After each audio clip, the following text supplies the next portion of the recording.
Permítame, no sé, no se nota mucho, ¿verdad? Se ve borroso. Bueno, No, no se ve. Quítenle el efecto. Tienen un efecto en la cámara, pero es que no. ahorita, va. Vamos a tener, este es un número. El número va a tener, va a comprender tres segmentos. La epífisis proximal, la diáfisis, que sería el cuerpo, y su epífisis, ¿verdad? Distal. Ahorita vamos a explicar lo que vendrían siendo las partes que componen la epífisis proximal de este hueso. Bien, como primero vamos a tener lo que viene siendo la cabeza del húmero, ¿verdad? En la cual vamos a encontrar la fosita de la cabeza del húmero. Más inferiormente vamos a poder visualizar lo que es el cuello anatómico, y junto con el tubérculo mayor, la línea intertubercular, y más lateral, más medialmente el tubérculo menor y el cuello, ¿verdad? El cuello quirúrgico. Esta en una vista anterior. Ahora pasamos con lo que vendría siendo, ¿verdad? Siempre el número, pero aquí en una vista posterior. Reiteramos, ¿verdad? Lo que vendría siendo la cabeza del número. Aquí vamos a tener el cuello anatómico, el tubérculo mayor, que es el único que se puede visualizar ya en una vista eh, posterior, y el cuello, ¿verdad? El cuello quirúrgico, que este pues posee.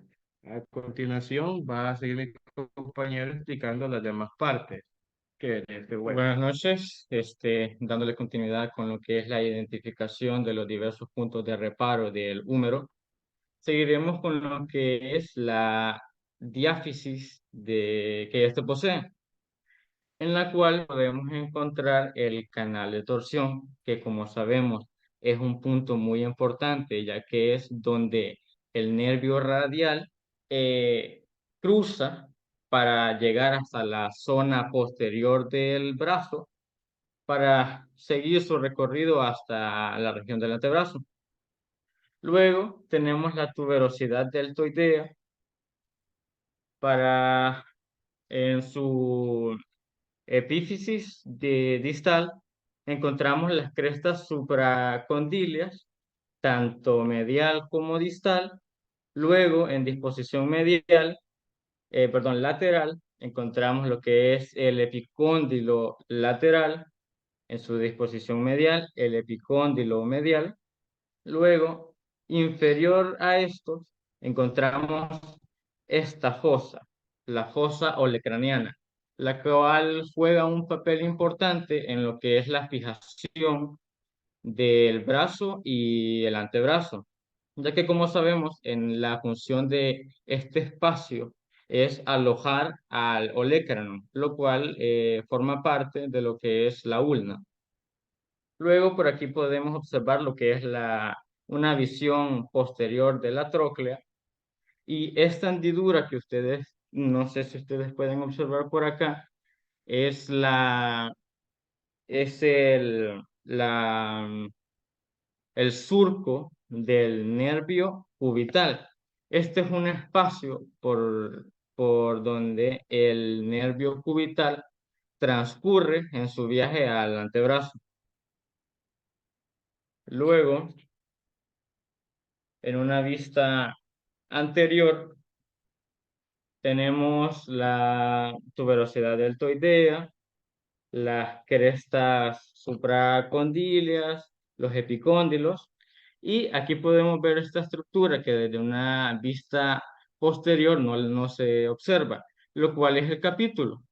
Este capítulo o esta estructura es fundamental para la unión entre el húmero y el radio.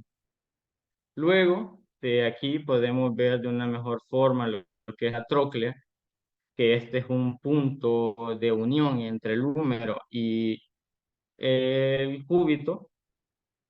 Luego, por aquí podemos ver la hendidura del nervio del nervio ulnar, o también llamado surco del nervio ulnar, en una disposición superior de lo que es la tróclea, encontramos la fosa coronoidea, que también juega un papel importante en lo que es en el movimiento de flexión del codo, ya que es aquí donde se aloja la apófisis coronoides de la ulna.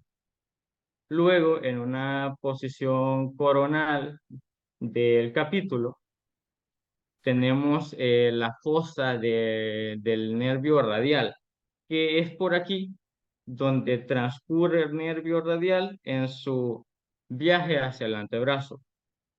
Mencionar que el capítulo y la tróclea conforman lo que son los cóndilos del húmero.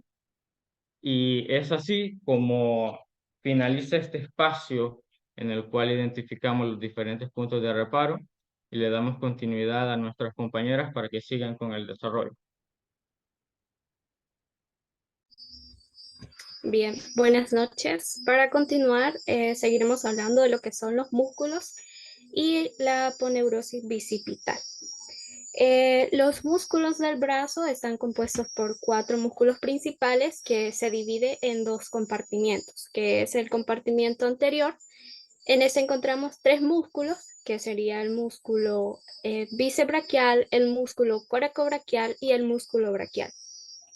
Y tenemos al compartimiento posterior. En este encontramos al músculo tríceps braquial. Y cabe mencionar algo muy importante, que existe un músculo, pero no se denomina anatómicamente como un músculo del brazo, ya que este se encuentra en la parte posterior del codo, pero este ayuda mucho en lo que es la función del músculo tríceps braquial. Y el nombre de este músculo es el músculo anconio. Para continuar, vamos a hablar de los músculos del compartimiento anterior. Principalmente vamos a tener al músculo bíceps braquial. Como todo músculo, pues va a tener su origen y su inserción. En otras literaturas, al origen se le conoce como inserción fija y a la inserción como inserción móvil.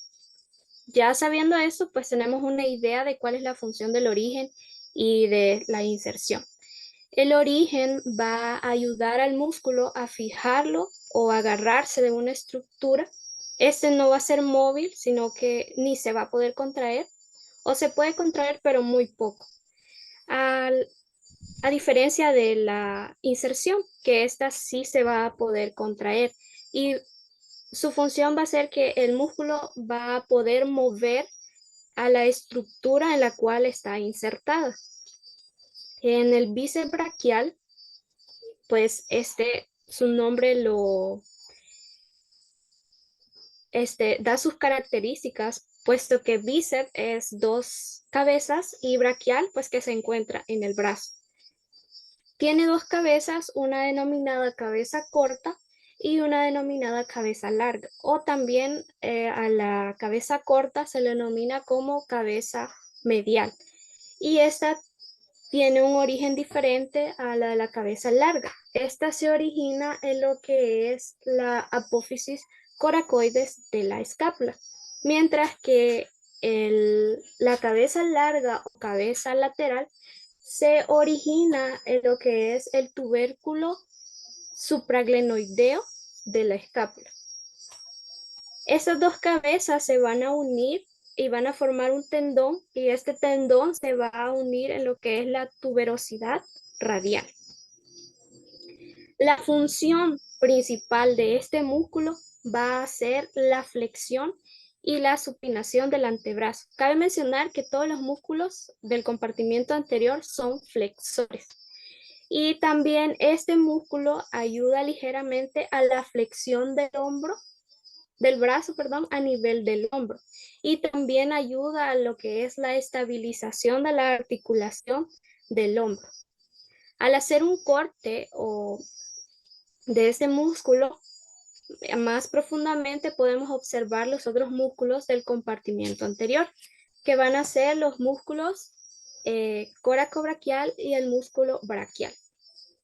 el músculo coracobraquial va a compartir origen con la cabeza corta del bíceps braquial, ya que esta también se origina en lo que es la apófisis coracoides de la escápula. Y su inserción va a ser en la diáfisis del húmero. Su principal función va a ser un fuerte aductor del brazo y también va a ser un flexor débil del brazo a nivel del hombro. Ahora tenemos al músculo braquial. Este músculo se va a originar en lo que es la porción distal superficial anterior del húmero y se va a insertar en lo que es la apófisis coronoides y la tuberosidad de la ulna. Su función es un flexor del antebrazo a nivel del codo. Y ahora vamos a hablar de los músculos del compartimiento posterior. En este solo tenemos un músculo, que es el músculo tríceps braquial. Como su nombre lo dice, tríceps pues tiene 3 cabezas y braquial pues que se encuentra en el brazo. Tiene una cabeza larga y un vasto lateral y también un vasto medial. Pero este vasto medial solo se puede observar haciendo un corte a la cabeza vasto lateral. Por ejemplo, aquí lo podemos apreciar.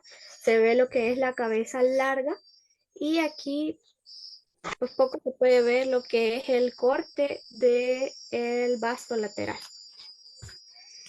En la cabeza larga del tríceps braquial se va a originar en lo que es el tubérculo infraglenoideo de la escápula y el vasto lateral se va a originar en la superficie posterior del húmero, al igual que el vasto medial, pero el vasto lateral se va a originar superiormente a lo que es el surco del nervio radial, mientras que el vasto medial se va a originar inferiormente al surco del nervio radial.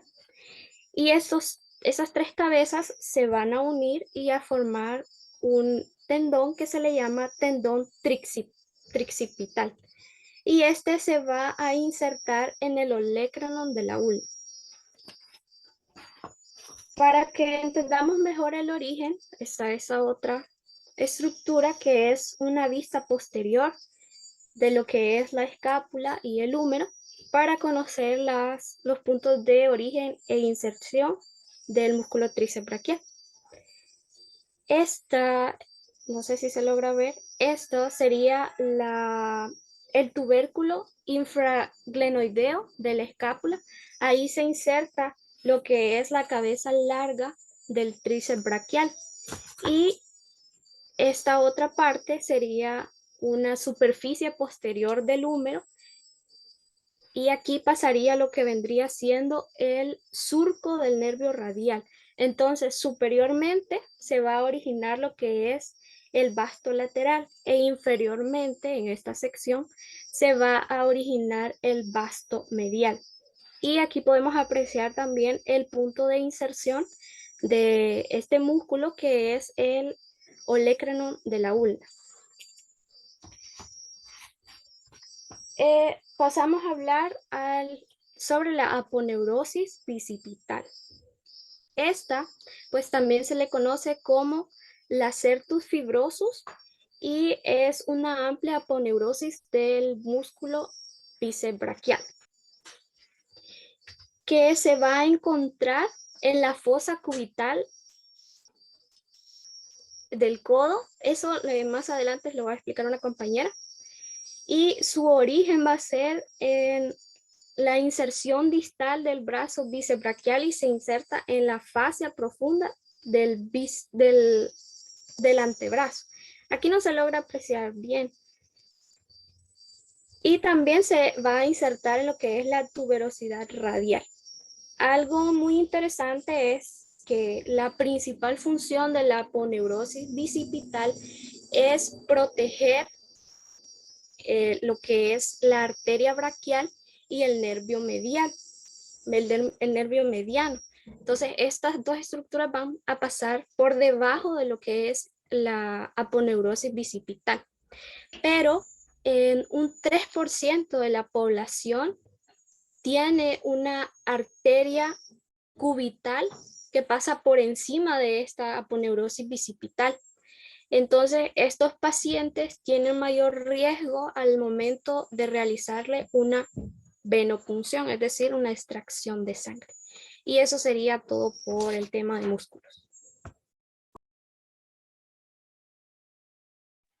Bueno, pues buenas noches, doctor. A mí me toca hablar sobre el codo.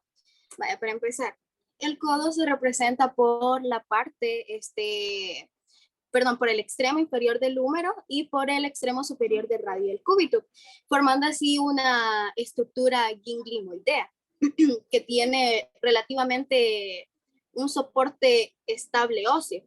Bien, vamos a reconocer aquí los huesos que forman lo que es el codo. No sé si se ve bien ahí.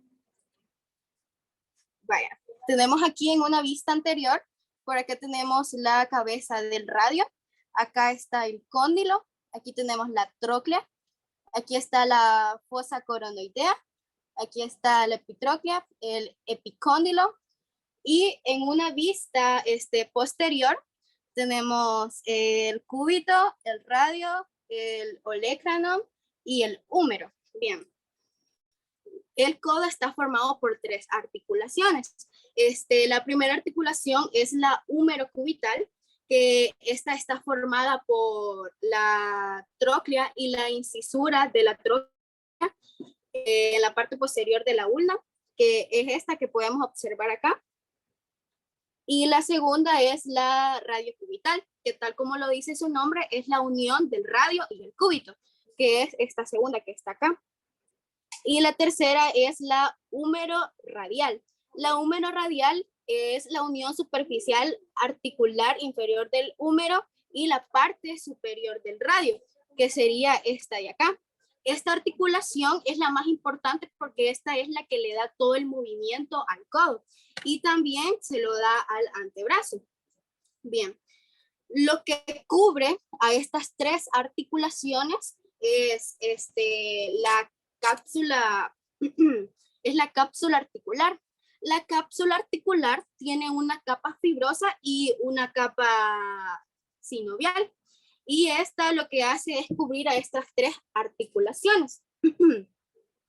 Esta se inserta anteriormente a lo largo de la fosa coronoidea y posteriormente en la fosa olecroniana. Ahora vamos a hablar de los límites del codo. El codo tiene 3 límites. El primero es esta línea. Creo que no se ve bien. Es esta línea que está por acá, que esta línea está por arriba de la epitróclea, que aquí lo podemos observar. También está la segunda línea, que también es una línea transversa, que está por abajo de la eminencia ósea. Y por último tenemos las 2 líneas paralelas.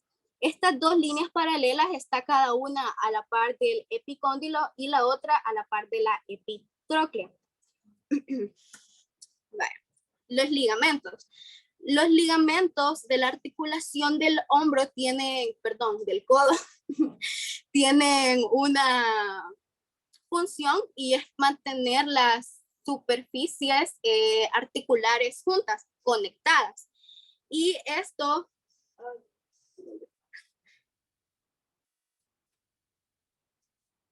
se me perdió donde lo tenía. Vaya. Y esto lo que hace es que, bueno, tiene 2 tensores que están dispuestos uno a cada lado.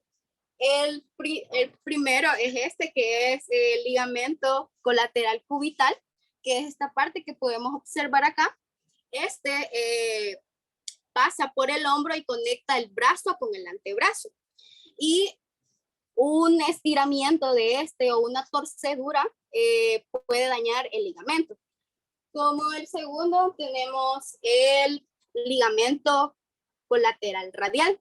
Es este que podemos observar aquí, que está en verde. Este ligamento se inserta al interior del epicóndilo lateral del húmero y sus fibras distales se mezclan en el ligamento anular que envuelve la cabeza del radio, como podemos observar acá. Bien. Ahora voy a hablar de los tendones. Como el primero tenemos aquí el tendón del tríceps, que este se inserta en el olecranon y este permite, que está acá, y este permite la extensión del codo. Como segundo tenemos el del bíceps, el tendón del bíceps, que este se inserta en la tuberosidad bicipital del radio. Lo podemos ver acá. Y lo que permite es la supinación del codo. Y el tercero es el tendón del músculo braquial anterior. Este se inserta en el cúbito, es este que está acá. Aquí casi no se ve bien el hueso, pero aquí está en el cúbito. Y este permite la flexión del codo. Ahora voy a hablarles de la fosa cubital o la fosa del codo. La fosa cubital superficialmente es como, ¿cómo explicarlo? Es como una depresión situada en la cara anterior del codo, es esta que podemos observar acá, y es un espacio relleno de una cantidad variable de tejido adiposo. Como podemos ver, forma como un tipo triángulo.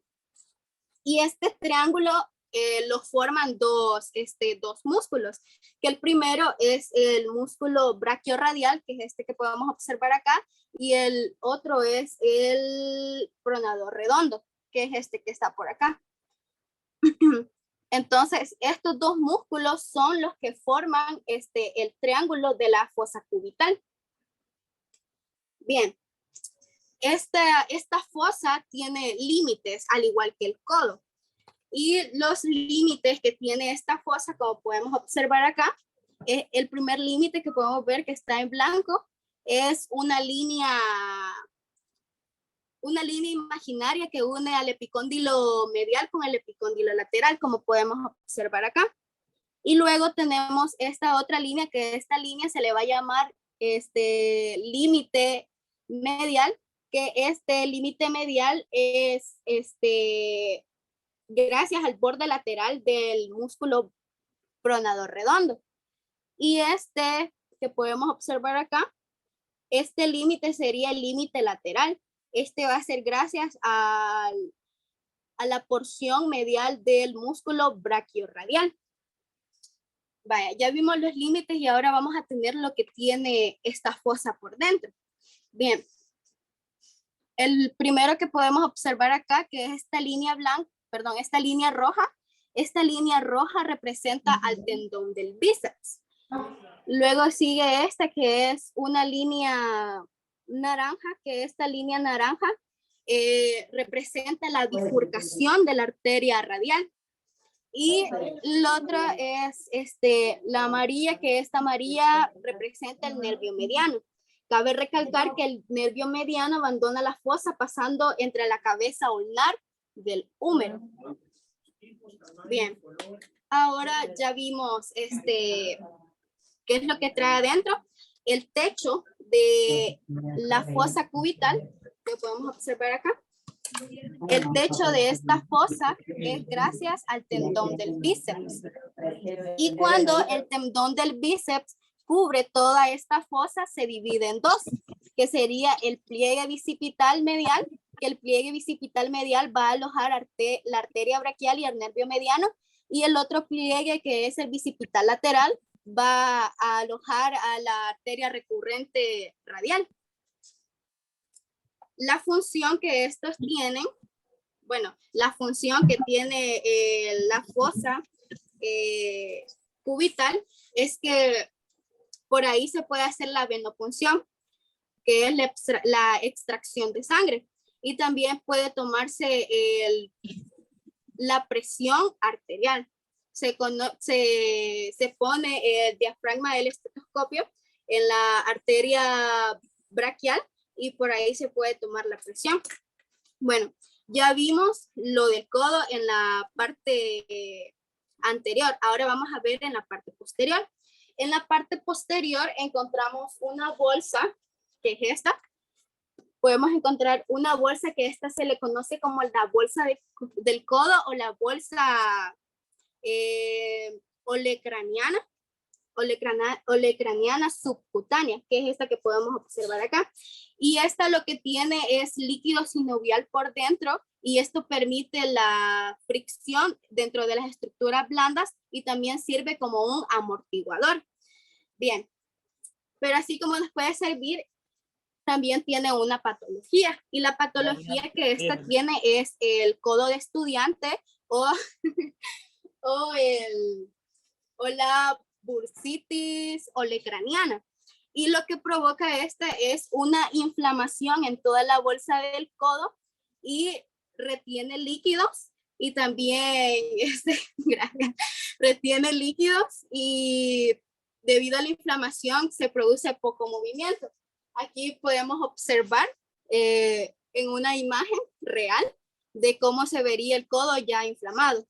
Y el tratamiento para este es como un poco bastante simple como para los otros, porque está también el codo de tenista. Y este es como medidas protectoras. Se puede poner hielo local, medicamentos para la inflamación, para el dolor y también fisioterapia. Pero si no se trata, se puede llegar a una bursitis crónica y esta ya requeriría de un procedimiento quirúrgico. Bien, esa ha sido toda mi parte.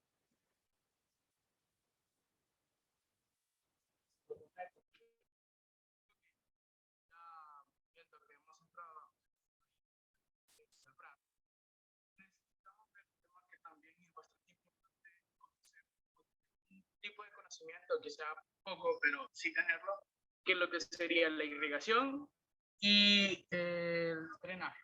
Como bien sabemos, en clases de magneto hemos visto de que la irrigación la produce mediante una arteria. Y el drenaje, el drenaje es gracias a las venas. La arteria que se puede mostrar en lo que sería el brazo, la que se podemos encontrar en lo que sería el brazo, vamos a tener lo que se llama la arteria braquial o también llamada arteria humeral. Este nombre proviene de ambas partes que se pueden encontrar dentro de esta porción del miembro superior. Es importante saber de que no es una ramificación la que se da, sino que es como una conversión de nombres medidamente, las porciones que se van a ir irrigando gracias a esta arteria. ¿Por qué? Antes de ser arteria braquial o ser arteria humeral, esta ha sido una arteria axilar. Pero antes de ser axilar, ha sido arteria subclavia. Entonces, ahí va la transformación para poder llegar a la irrigación de completamente toda la extremidad superior. Perdón. Podemos ver esta imagen donde vamos a ver lo que sería la arteria humeral o arteria braquial, como la podemos llamar. En sí, anatomía no tiene lo que sería un punto específico donde inicia lo que sería la arteria braquial, tampoco donde finaliza lo que sería la arteria axilar. Sin embargo, esta se ha podido dar mediante un músculo, que sería el redondo mayor. El redondo mayor se encuentra en la parte primordial donde inician lo que sería el nervio mediano, el nervio cubital, si no me equivoco, y el nervio músculo cutáneo. Entonces, pero hablando del resto, ahí sería donde la porción iniciaría lo que sería la arteria braquial o arteria humeral.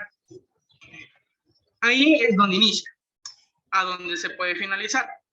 En sí se finaliza en lo que sería la fosa del codo, específicamente en la... se me va el nombre, pero sí, sé que es en la fosa del codo, donde termina la conectividad de la fascia.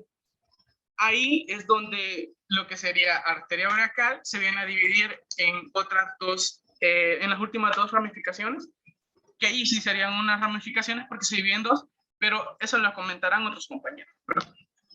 Vamos a entrar en la inervación, perdón, en la irrigación. Podemos observar lo que sería una imagen de la arteria humeral, la cual aquí mismo lo podemos ver señalado, no sé si se logra ver, pero ahí se señala esta parte porque ahí es donde seguramente podemos dar el conocimiento de que inicia esta arteria. Esta arteria cuenta con tres ramas, donde sería la rama humeral profunda, la colateral cubital superior y la colateral cubital inferior. Estas tres van divididas medidamente, va la arteria bajando. La primera subrama que tiene esta arteria es la arteria humeral profunda, la cual se pasa para la parte posterior cruzando la hendidura tricipital, que sería esta de acá.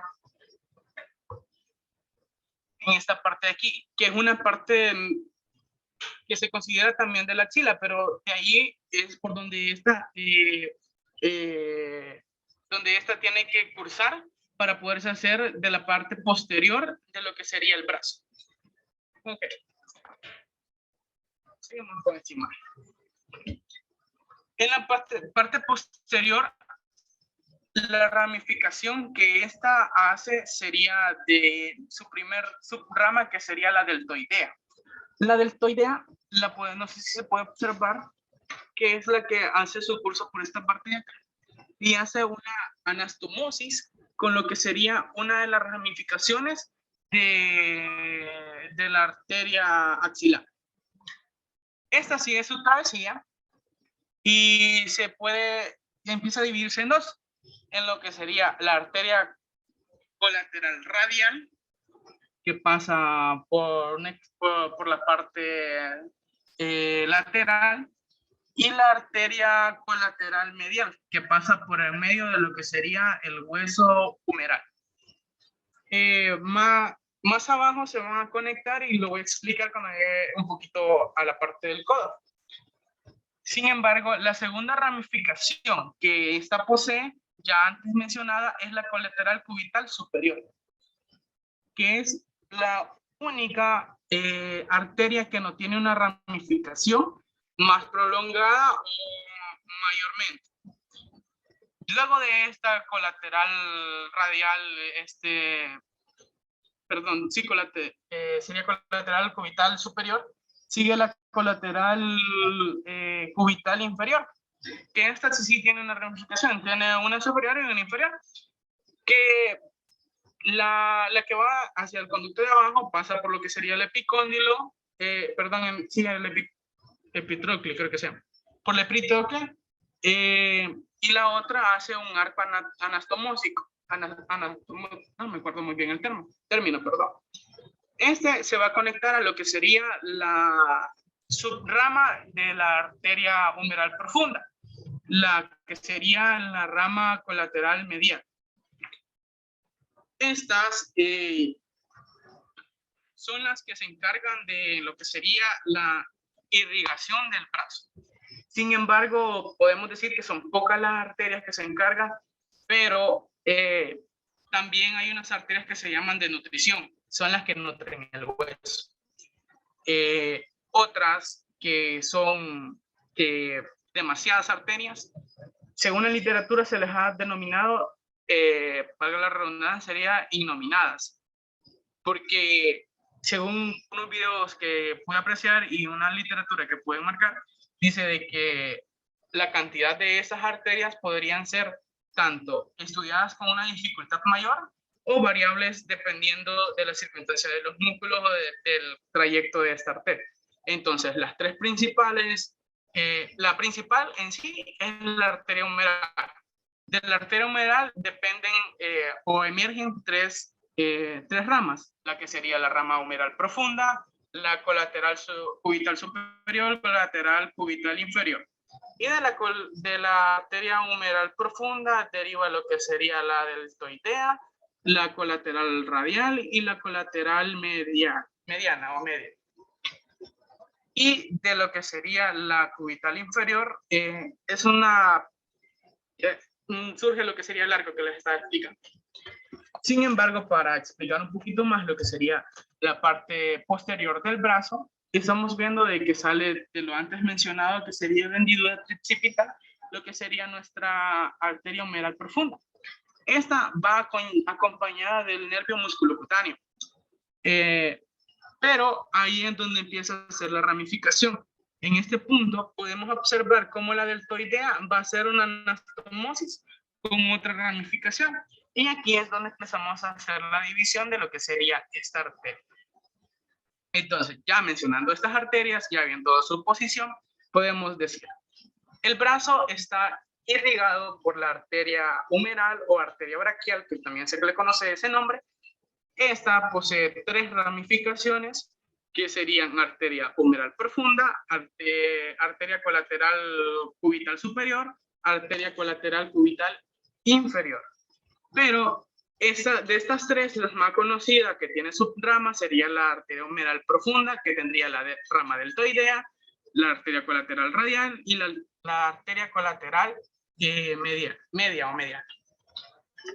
Igual, es importante saber que hay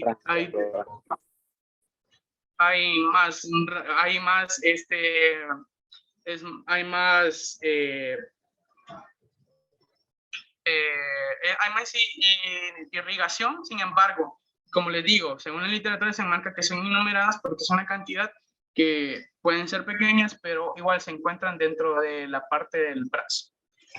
Si ya vimos irrigación, un punto importante, la irrigación se da de proximal a distal, o sea, de la parte media a la parte de lo que sería la extremidad. ¿Por qué se da esto? Sabemos que la arteria puede llevar lo que sería el oxígeno y los nutrientes necesarios para los tejidos musculares o los tejidos del cuerpo, mejor dicho. Y las venas van de lo que sería de la parte distal a la parte proximal. ¿Por qué? Porque estas llevan todo aquello que ya no tiene nutrientes, que ya no tiene oxígeno, para que pase nuevamente el corazón y vuelva a cargarse y pueda seguir irrigando los miembros o los tejidos. Bueno, para continuar, vamos a continuar con lo que sería las venas del miembro superior. En las venas en sí, vamos a hablar de las dos venas que se encuentran en lo que sería el brazo. En el brazo podemos encontrar lo que sería la vena cefálica y la vena basílica. Ambas venas van a lo que sería a los lados del bíceps. Pero vamos a hablar primero de lo que sería la vena cefálica. La vena cefálica la podemos encontrar en esta parte lateral de lo que sería el brazo. Esta vena es una de las encargadas de llevar la sangre a una nueva oxigenación, una nueva nutrición, para que pueda seguir aumentando el proceso del sistema circulatorio o sistema vascular también conocido. Entonces, el comienzo de esta se da literalmente en la mano, pero vamos a hablar lo que sería del brazo. En el brazo ocupa lo que sería el surco deltopectoral. El mismo nombre lo dice, pues este ocupa lo que sería el deltoides y el pectoral mayor por ese surco. Sin embargo, va su drenaje desde la parte distal para ir drenando lo que serían todos los tejidos. Sería el corte donde conocimos, donde iniciaba la arteria braquial, hacia lo que sería una perforación en la fascia antes mentada del surco, o sea, de la deltopectoral. Bueno, esta luego se hace interna.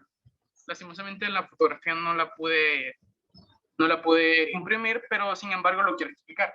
Esta se hace interna. Al hacerse interna, como cualquier vena, tiene que ir a drenar a otra vena para poderlo ir haciendo un margen más favorativo para su funcionamiento. Entonces esta, al hacerse interna, va a desembocar lo que sería directamente a la vena axilar. Y la vena axilar pues es la encargada de continuar. Sin embargo, lo voy a aumentar hasta ahí porque posiblemente los otros compañeros lo puedan aumentar en sus temas. Hoy vamos con lo que sería la vena basílica. La vena basílica es la que podemos encontrar hay una literatura que dice en el génesis del bíceps. Aunque tiene otro nombre, no recuerdo muy bien.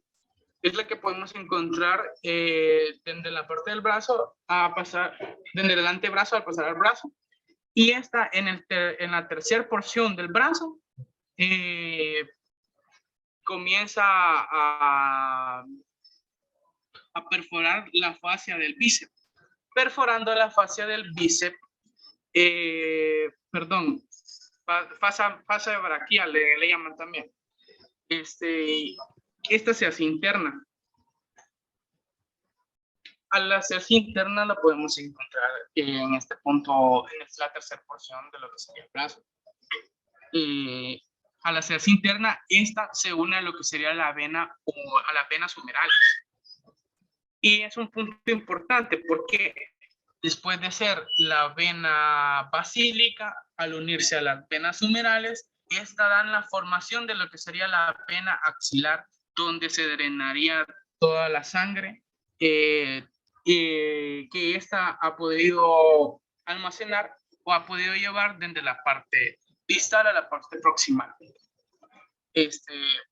Bueno, y ya para finalizar, pues simplemente recordar que la arteria es una transportadora de oxígenos y nutrientes para los tejidos. Y las venas son aquellas que llevan la sangre ya sin oxígeno y sin nutrientes para volverla a nutrir, volverla a oxigenar y así poder seguir dando lo que sería el sistema circulatorio o también llamado sistema vascular. Y hasta aquí mi participación y seguirá mi compañero. Buenas noches, doctor y compañeros. A mí me corresponde hablar sobre la inervación, pero para comenzar a hablar sobre la inervación del miembro superior, es necesario detallar la composición del plexo braquial, cuyas ramas colaterales y terminales entregarán inervación motora, sensitiva, propioceptiva y vasomotora de la cintura escapular y del miembro superior. Acá tenemos el plexo braquial que está compuesto por las ramas anteriores de los nervios C5, C6, C7, C8 y T1 y se divide en raíces, troncos, divisiones, fascículos y nervios terminales. Ya dicho esto, paso a hablar del primer nervio, que es el nervio cutáneo braquial medial. El nervio cutáneo braquial medial es un ramo colateral del fascículo medial. Discurre a lo largo de la cara medial de la vena basílica, comunicándose con el nervio intercostobraquial y inerva sensitivamente la piel medial del brazo. Acá podemos observar cómo el nervio discurre por medial de la vena basílica y en esta otra imagen podemos observar en esta zona, que es la zona en color anaranjado, que corresponde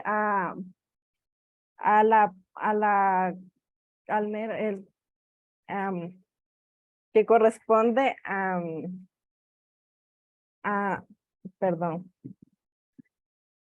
corresponde al nervio cutáneo braquial. Esta es la inervación. y es tanto por la vista anterior y la vista posterior. El siguiente nervio es el nervio musculocutáneo. Es un ramo terminal del fascículo lateral. Su recorrido se caracteriza por perforar el músculo coracobraquial, por lo que existe una estrecha relación entre estas estructuras, entre inervación motora a los músculos coracobraquial, bíceps braquial y braquial, e inervación sensitiva a la región lateral del antebrazo. Acá podemos observar que algo característico de este nervio es que perfora el músculo coracobraquial para luego descender hacia el antebrazo y entregar un ramo posterior y anterior que será el encargado de inervar la región lateral del antebrazo. El siguiente nervio es el nervio mediano, aquí lo tenemos, que es un ramo terminal de la unión entre el fascículo lateral y medial. Desciende lateral a la arteria braquial. Gradualmente este nervio comienza a cruzar por anterior a la arteria para terminar medial a esta en la fosa del codo. Inerva todos los músculos del compartimiento anterior del antebrazo. Podemos observar cómo este nervio mediano pasa de estar lateral a la arteria braquial, a pasar a una posición medial a la fosa del codo, para luego ascender a inervar las estructuras de la mano. El siguiente nervio es el nervio ulnar, que está acá, que es un ramo terminal del fascículo medial. Este desciende por la cara medial del brazo para luego pasar posterior al epicóndilo medial del húmero y continuar así por la cara ulnar del antebrazo hasta llegar a la mano. Inerva el músculo flexor ulnar del carpo, mitad ulnar del flexor profundo de los dedos.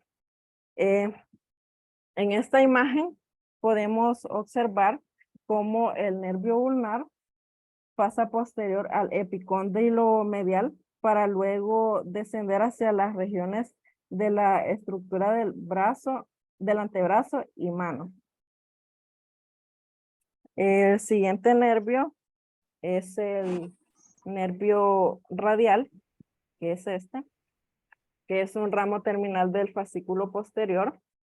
Sale de la fosa axilar hacia posterior entre las cabezas lateral y medial del tríceps braquial. Se dirige hacia inferior por el surco del nervio radial del húmero. Perfora el tabique intermuscular lateral y en la fosa del codo o fosa radial se subdivide. Se subdivide el ramo superficial y profundo.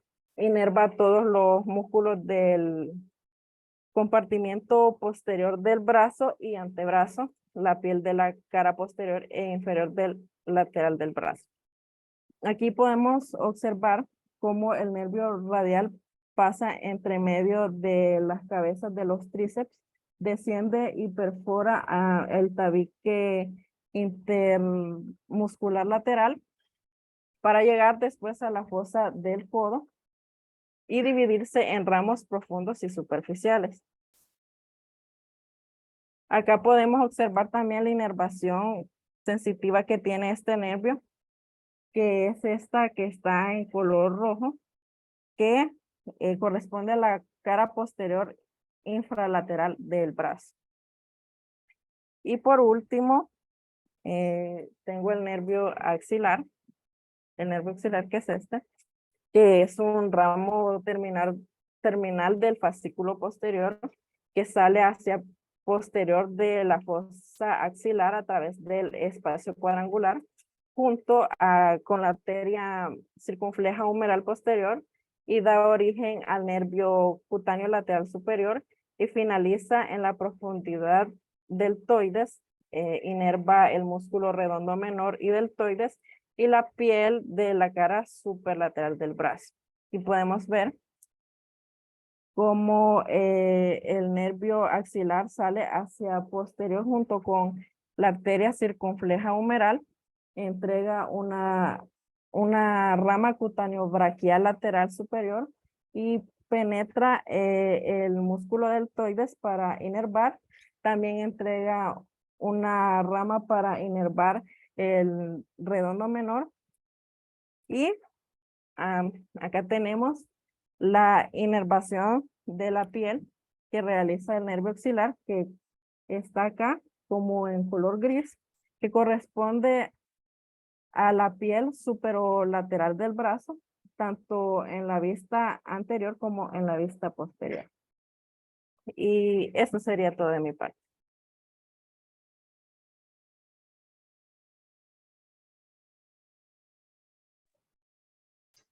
Tengan todos muy buenas noches. Mi nombre es Eric y ahora voy a explicarle un poquito sobre qué son los ganglios linfáticos. Pero para comenzar podemos decir qué es un ganglio. Bueno, un ganglio mayormente es como, bueno, se conforma en su estructura como el sistema linfático, que esto llega a conformar algo, los vasos y un líquido al cual se le llama linfa, que este líquido está compuesto por glóbulos blancos, también linfocitos, que de ahí viene su nombre, también tienen como plasma sanguíneo estriado, entre otras, el cual este líquido se encarga de mayormente limpiar toxinas, también se puede ver como limpiar algún tipo de cosas que el cual nuestro cuerpo nos puede llevar una enfermedad, el cual esto se basa como un filtro. Es un filtro de sustancias nocitas, el cual este filtro se encarga de esto, de limpiar. Ya que explicamos esto, podemos ver, no sé si se ve bien, esto verde que se ve aquí son los ganglios linfáticos. Y este que está aquí es el vaso linfático, el cual tiene el líquido que dije, que se le llama linfa. Pues ya que así está estructurado todo esto, voy a explicarles también sobre de cómo se drena. La drenación de esta sustancia comienza mayormente de la mano, en la zona palmar. De los dedos, todo eso se forma más que nada en esta parte, ya que al formar de aquí va subiendo en todo el brazo, llegando en dos zonas, que mayormente sería la zona que sería el ganglio deltopectoral y el ganglio suprapictocleares. Estos dos ganglios se forman mayormente, no sé si se puede ver aquí, este sería el primero, que es en la zona de la axila.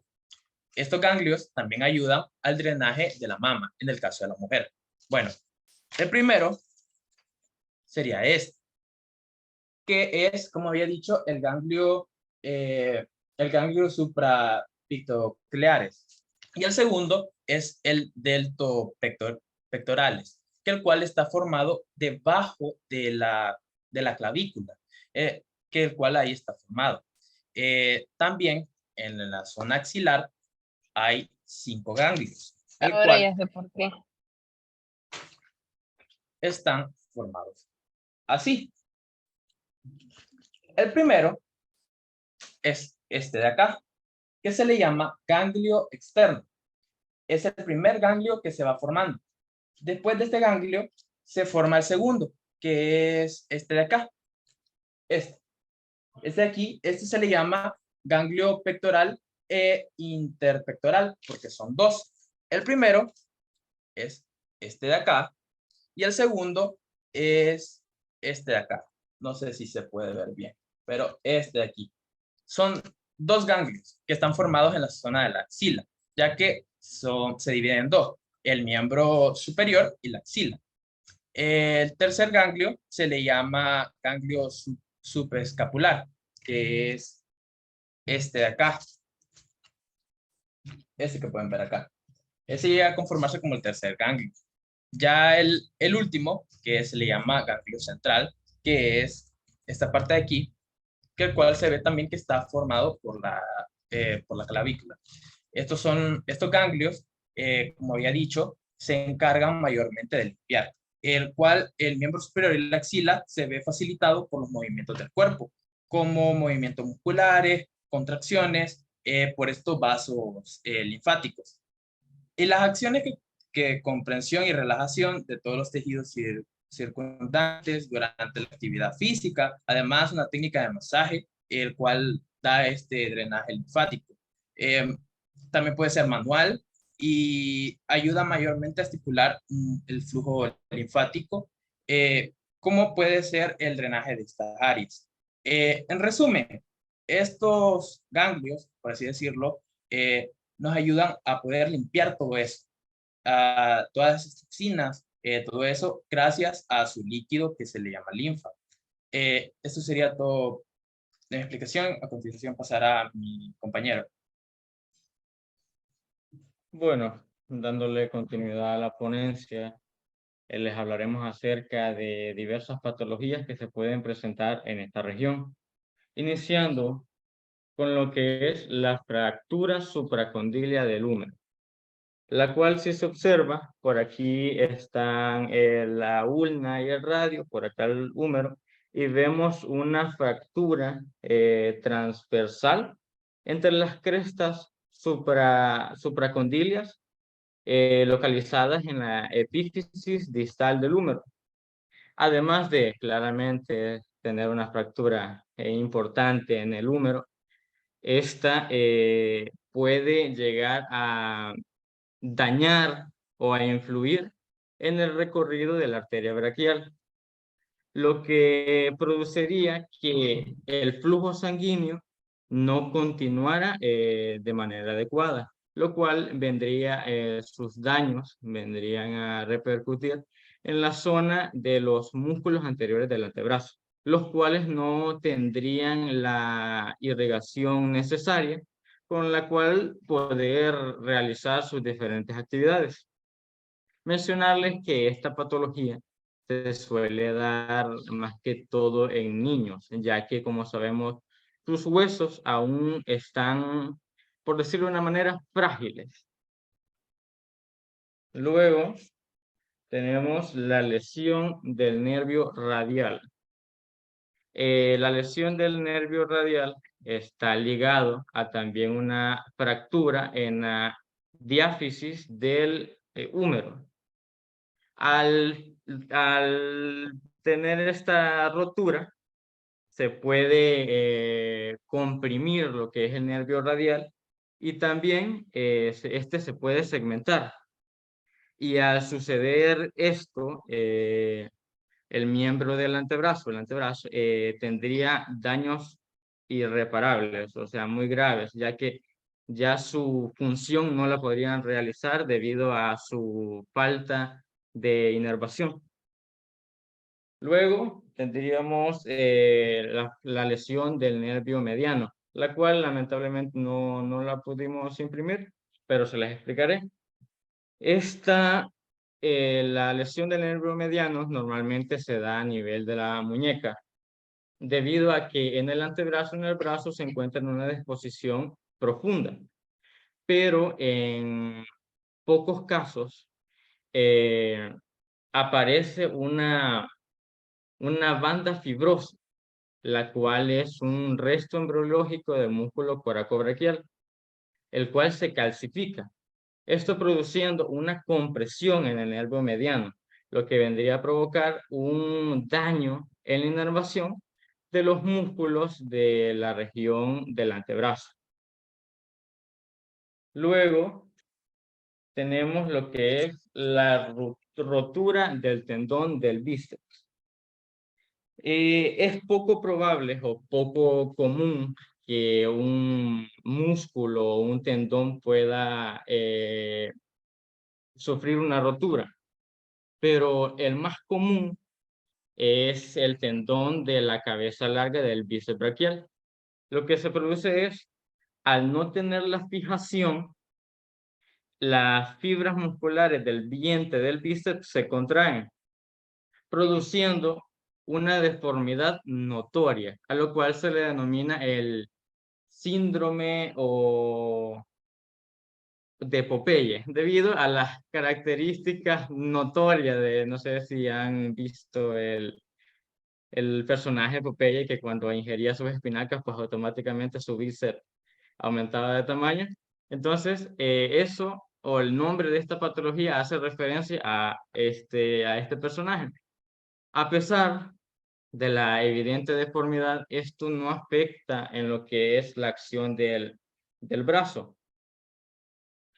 Luego tenemos lo que es la pronación dolorosa infantil, también llamado codo de niñera. Esto se debe al desprendimiento de la cabeza del radio de su espacio, o sea, de la articulación con la tróclea. Esto se debe, o por qué se llama codo de niñera. Como sabe, esto es común en niños menores de 5 años. Como anteriormente se lo mencionaba, es causado debido a que los ligamentos o los huesos de estos individuos aún no están no tienen una fijación estable, por decirlo de una forma. Entonces, algo que se les caracteriza a los pequeños es la presencia de hiperactividad, lo cual en algunas instancias los llevan a situaciones de riesgo. Entonces, uno como impulso automático lo que hace es querer sacarlo de esta zona de riesgo y normalmente alamos de lo que es su extremidad, el brazo. Esto, debido a su fragilidad ósea, desprende a la cabeza del radio, provocando un dolor terrible al niño. Pero a pesar del dolor que éste presenta, uno puede pensar de que es algo complicado. Bueno, tratar esta patología es relativamente sencillo, ya que con la supinación del miembro y una presión en la articulación del codo, puede colocar nuevamente en la posición adecuada a la cabeza del radio y automáticamente cesaría el dolor que éste provocaba. Y a continuación, mi compañero. Bien, dándole continuidad a las siguientes patologías, vamos a presentar como primero lo que vendría siendo la fractura del húmero, ¿verdad? El húmero se va a fracturar, o las fracturas que puede tener se dividen en tres: la fractura extraarticular, la fractura intraarticular y la fractura conminuta. Bien, comenzamos con describiendo la primera, que sería la fractura extraarticular. Este tipo de fractura se da a nivel del cuello quirúrgico. Entonces, algo que recalcar es que la mayoría de estas fracturas se dan en lo que es la epífisis proximal del húmero. Entonces, tenemos la primera, ¿verdad? Que es el cuello quirúrgico, que sería la fractura extraarticular. Luego tenemos la fractura intraarticular. La fractura intraarticular va a afectar a lo que viene siendo la cabeza del húmero desde el cuello anatómico hacia adelante y el tubérculo mayor de este. Entonces, esto va a ser la afectación que va a tener la fractura intraarticular. Y por último, vamos a tener la fractura conminuta. Ya lo que viene siendo esta fractura conminuta abarca todo lo que ella sería la cabeza del húmero. Habría ¿cómo se le podría explicar? Una total desprendimiento a la hora de la fractura de todos estos componentes óseos, lo cual pues habría un total desecho de esto. Ahora, vamos a continuar con la siguiente patología, que sería se puede observar aquí, la fractura del olecrano o la fractura olecraniana. En esta imagen podemos observar una radiografía de un codo, ¿verdad? En la cual vemos acá la fractura del olecrano. Esta fractura normalmente se da en personas o en jóvenes, mejor dicho, que practican deporte. Si bien es cierto, este tipo de fractura, nadie está exento, independientemente de la edad, para poder lesionarse de esta forma. Sin embargo, la población más afectada o la que más frecuenta este tipo de fracturas son los jóvenes, ya que estos están en constante actividad. Por ejemplo, los ciclistas, vamos a decir, que son los que están más, o los que más se afectan por este tipo de lesión, que digamos, va en la carretera, pierden el equilibrio. Entonces, a la hora cuando estos caen, el codo, sí, el codo y el hombro hacen una flexión y a la hora del impacto con el pavimento o con el asfalto, pues todo el peso ejercido del cuerpo se hace en la zona del codo, lo cual lo que provoca es la inserción del tríceps y posteriormente la fractura, ¿verdad? Del olecranon. Ahora, pasamos con la siguiente patología, que sería la epicondilitis. La epicondilitis, o también llamado codo de golfista o codo de tenista. Esta epicondilitis se da principalmente en los tendones. O la epicondilitis, vamos a decir que es una tendinitis o una tendinosis. Vaya, porque estamos hablando de tendones. Una tendinosis. Tendones que se van desde la parte superior del antebrazo y se insertan en el epicóndilo, ¿verdad? Entonces, ¿qué pasa? Estos tendones, al sufrir algún daño, se inflaman. Por eso es itis, o sea, inflamación del epicóndilo, sí, del epicóndilo. Entonces, van a sufrir esta lesión, lo cual va a repercutir en esta zona señalada. Entonces, principalmente, háganse de cuenta que los meseros que están en restaurantes, que andan lo que es la charolita así todo el día, estas personas tienden bastante a sufrir este tipo de malestares. Entonces, lo cual se da a una zona dolorosa bastante incómoda, o también se da a causa de golpes bastante fuertes. Aparte de la epicondilitis, está también otra patología bastante similar que se llama epicondistalgia.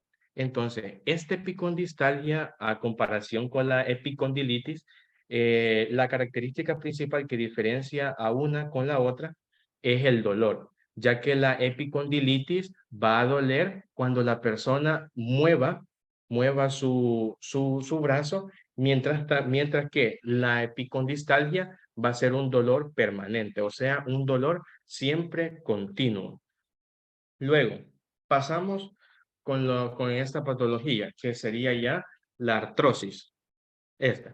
La artrosis. Acá nosotros podemos observar, ¿verdad? A un miembro totalmente en buen estado, su cavidad articular en buen estado, los huesos donde deben estar, a comparación con esta otra. Entonces, la artrosis es una patología degenerativa. Este tipo de patología lo que hace es dilatar a tal modo que la cavidad articular desaparece, lo cual comienza el roce entre hueso y hueso y hay hasta desprendimiento de partes óseas de esta región, lo cual pues es algo bastante doloroso, muy doloroso dentro de las patologías que se encuentran, es una de las más dolorosas, ¿verdad? Para la persona padeciente. Entonces, es de esta forma, ¿verdad? Como finalizamos con lo que vendría siendo la exposición de este tema de brazo y codo, esperando pues que se haya comprendido y se haya realizado todos los puntos que queríamos pues presentar. Entonces, gracias por su atención prestada y esto sería todo. Bien. Ok.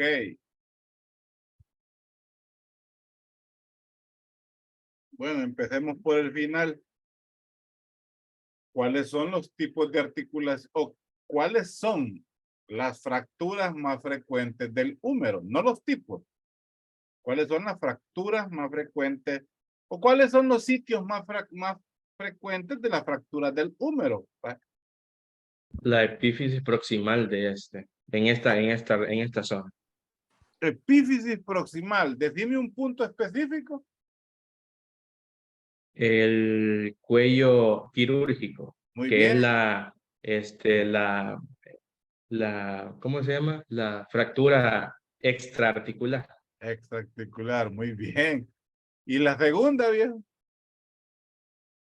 La intraarticular, que sería que afecta ya desde la cabeza del húmero, que afecta a dos porciones, desde el cuello anatómico hacia adelante, ya frenó toda la cabeza, y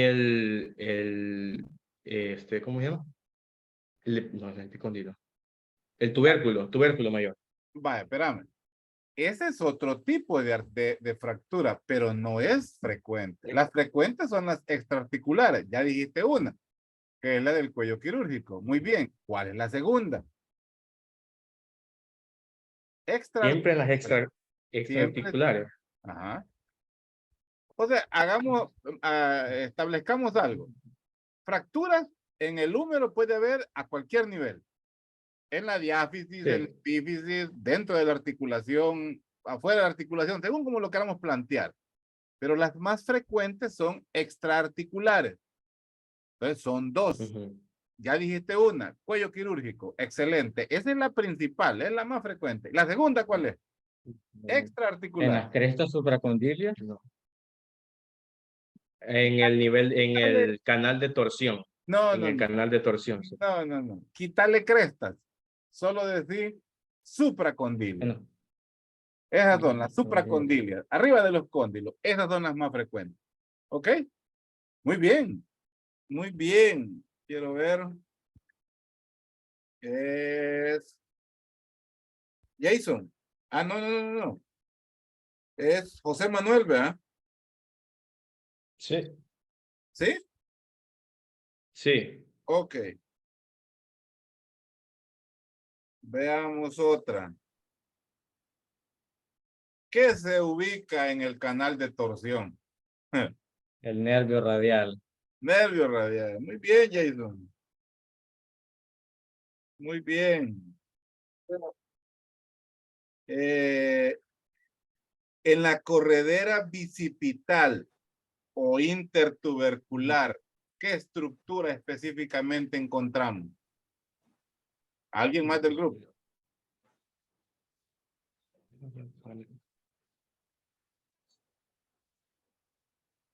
¿Qué estructura encontramos en la corredera bicipital o también conocida como canal intertubercular? El músculo bíceps braquial. El músculo bíceps braquial, no. Póngale más. Porque El tendón, El el origen. tendón largo del músculo. tendón largo del músculo. Correcto, Eric. Tendón largo del músculo. Eric. Este, Muy bien. Vamos a ver. Vamos a ver. Según su función, los músculos bíceps y tríceps, ¿qué nombre reciben? Según su función.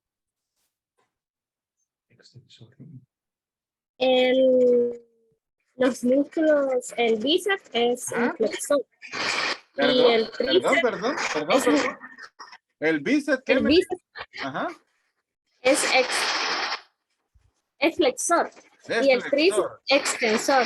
Y el tríceps es extensor. Muy bien. Katie. ¿Dónde está Katie? Aquí está.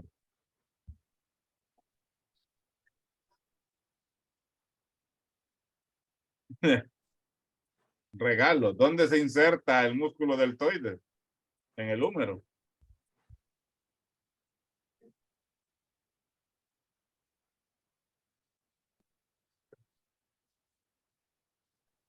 Híjole, y es regalo. en la articulación glenohumeral. No. En la cara Ese- lateral del cuerpo del húmero. No. No les creo. En la tuberosidad. Ajá, Nelly, ¿tu velocidad qué? Deltoidea. ¿Ah? Velocidad deltoidea. Nelly. Nelly González. Híjole, yo ya no te regalo. González. Aquí está. ¿Cómo se forma la fosa cubital? Por medio de dos músculos. Descríbamelo. El músculo brachiorradial y el pronador redondo. Ajá. Ujú. ¿Un triángulo tiene cuántos lados? 3. 3. La fosa cubital Ujú. tiene forma de triángulo, ¿sí? Sí, y el de arriba, que es el límite superior, que es la línea imaginaria que une el epicóndilo lateral con el epicóndilo medial. Muy bien. ¿Cuál es el límite medial y cuál es el límite lateral? El límite medial es el que Ah. tiene la porción lateral del músculo pronador redondo y Está bien. Mire, yo siempre les digo, cuando son estructuras así que llevan varias, apréndanse una. Con una que se aprendan ya saben cuál es la otra. Pues, muy bien, Alicia. Muy bien. Contenido de la fosa cubital, los que no han contestado. ¿Qué encontramos adentro de la fosa cubital? no puedo responder. Conexión de arterias. Espérenme. A ver, ¿quién habló? El nervio. ¿Quién habló? La conexión de El nervio radial. arterias, los nervios y las venas internas. Espérate, Kevin. Ponerles nombre. La anastomosis que se hace entre las ramificaciones de lo que sería la arteria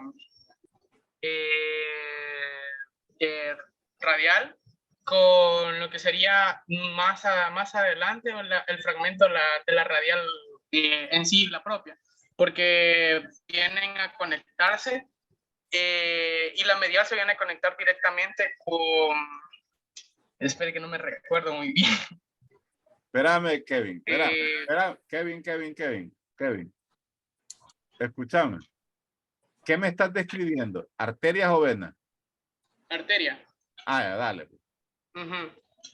Si no me equivoco, eso es la anastomosis, donde se conectan lo que sería la colateral radial con la recurrente radial, la colateral media con la recurrente interósea, que ya sería el espacio que está entre el húmero y el radio, si no me equivoco. Y creo que será la última, que sería la cubital inferior con la recurrente cubital anterior. Vaya, ahí son los vasos sanguíneos. ¿Qué falta? Los nervios. ¿Cuáles nervios? Pasaría, si no me equivoco, lo mencionó mi compañera, que pasaría el nervio medial y luego en una tercera porción creo que se dependería para una lado lateral. Y si no me equivoco, si es lateral, sería el otro. Si es lateral, ¿qué nervio es? Es el nervio radial. Radial. ¿Qué te falta? El cubital, no. No, ¿qué te falta? Ya dijiste arterias, ya dijiste venas. Ya dijiste nervio. ¿Qué falta? ¿Te falta una cosa? El ganglio. No. El tendón. El tendón del músculo del bíceps. Bueno, ni modo, ya le regalaron el punto a Kevin. Bueno, Kevin, el punto es tuyo. De nada, Kevin. Kevin, ¿dónde está? ¿Qué apellidos dos, Kevin? Yanes Bruca. Ah, aquí está. Miren, el contenido, para no se enchivolen tanto, el contenido es el tendón del bíceps braquial. ¿Ese tendón es de origen o es de inserción? Inserción. De inserción, muy bien. El nervio mediano, el nervio radial, ¿sí? De las venas de las venas, lo que vamos a encontrar son las venas profundas. Vean, son venas profundas. En algunas personas, en un 10% de las personas, encontramos una vena mediana. Esta vena mediana une la cefálica con la basílica. En algunos pacientes se ve como que es una diagonal en esa fosa cubital. Y las anastomosis arteriales, como decía Kevin. Vamos a ver. ¿Qué tipo de articulación es la del codo? Ginglimoidea. Ginglimo o bisagra. Alicia. Sí. Ok. Ok. Miren, les quiero preguntar algo porque así lo dijeron. Dijeron bolsa oleocraniana, ¿sí? ¿Así dijeron? Es la bolsa del codo, bolsa olecraneana subcutánea. Sí, pero así lo encontraron con ese nombre de bolsa. Sí. ¿En qué, Así. ¿En qué literatura encontraron eso así? Fíjense que yo lo leí en el de Netter. Netter, así como bolsa. No. No, bueno, solo me aparecía bursitis. es que se llama bursa. Bursitis. El nombre es bursa. Sí es una bolsa, es verdad, pero el nombre es bursa. Mire el nombre, bursa.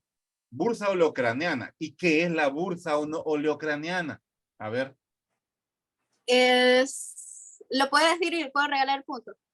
Dígalo, a ver. Vaya, la bursa oleocraniana es una bolsa, por decirlo así, que tiene líquido sinovial en ese, y eso evita la fricción entre estructuras blandas y también sirve como amortiguador del codo para los golpes.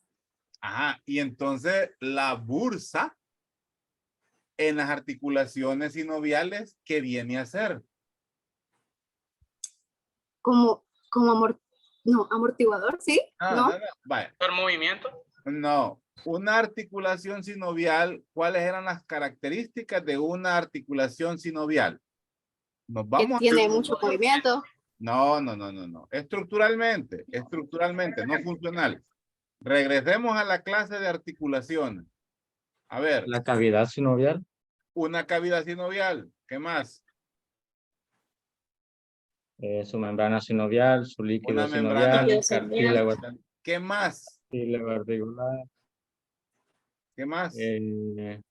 Una membrana fibrosa, parece. Sí, es parte de la membrana sinovial. ¿Qué más? ¿Cuáles eran las características? ¿Tiene cartílago hialino? ¿Tiene cartílagos? Sí. ¿Qué más? ¿Cuáles eran las estructuras accesorias de una?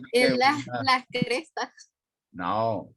¿Cuáles eran? No, una accesoria era la bolsa del codo. Yo me recuerdo que usted lo dijo en una clase. Son las bursas. Las bursas son estructuras accesorias. ¿Y qué le falta?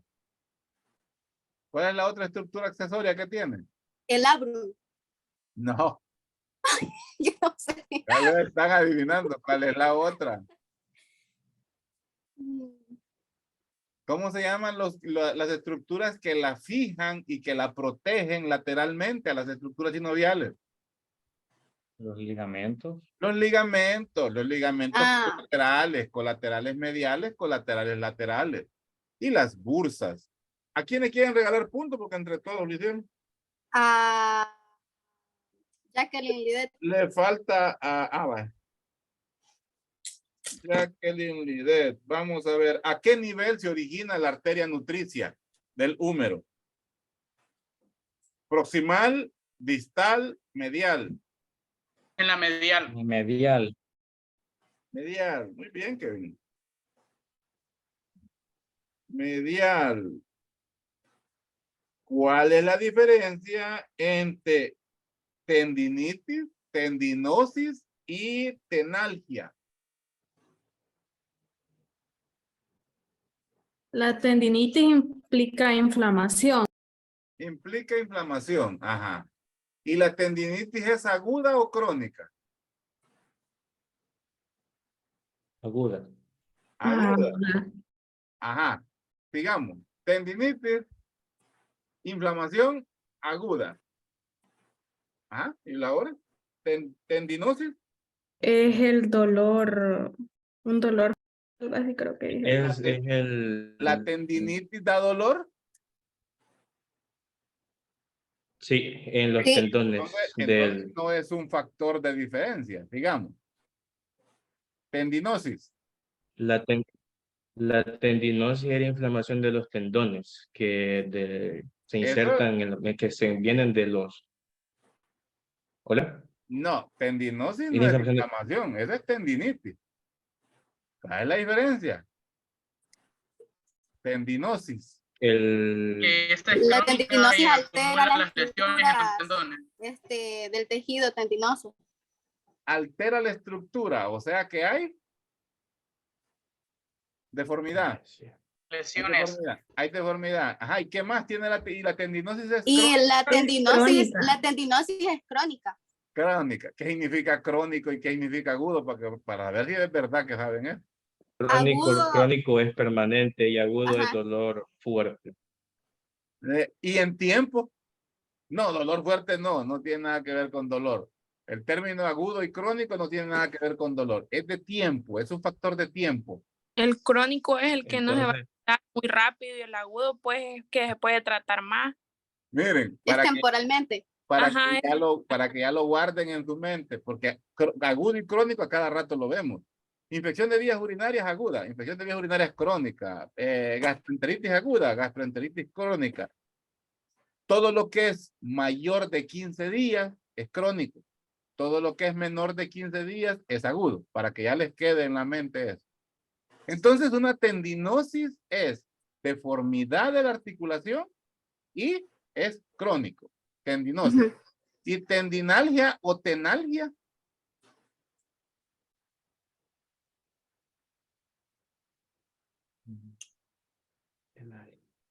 ¿Qué significa? ¿Tendrá algo que ver con los dedos? No. Siempre tiene que ver con articulación. Tenalgia el o desgarre tendinosis. el desgarre de esta articulación. No. No. Tenalgia. Todas las palabras que terminan en Dolor en el No tendón. es un dolor en los dolor. En el tendones. tendón.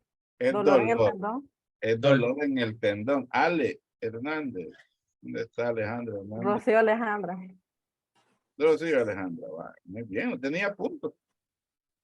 Vamos a ver dónde encontramos el ligamento transverso del húmero.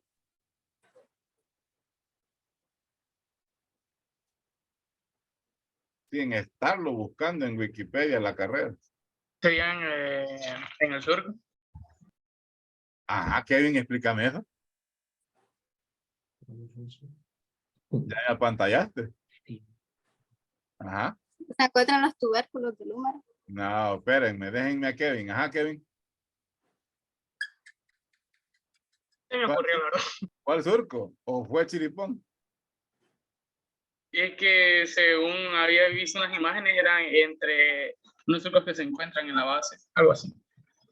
¿Ah? No recuerdo muy bien. O sea, acaso que un surco fue que leí, pero como no me tocaba a mí, no lo estudié muy bien, pero sí sabía. Ajá, Alicia. yo sé, yo no tengo punto. A ver. ¿Cómo? A ver, En el surco intertubercular. ¿qué función tiene el ligamento transverso del húmero? A mí. No, pues a usted, ahí le Ah. creo. Repítame la pregunta. ¿Qué función tiene el ligamento transverso del húmero? De Previene el de desplazamiento del tendón. Bueno, Se lo regalo a la Adri y me lo da a mí. se lo va a regalar a Griselda, vaya. Sí. peso a Alicia. Griselda. Muy bien. Y quiero ver, hombre. Ah, el bíceps braquial tiene influencia en 3 articulaciones. ¿Cuáles son?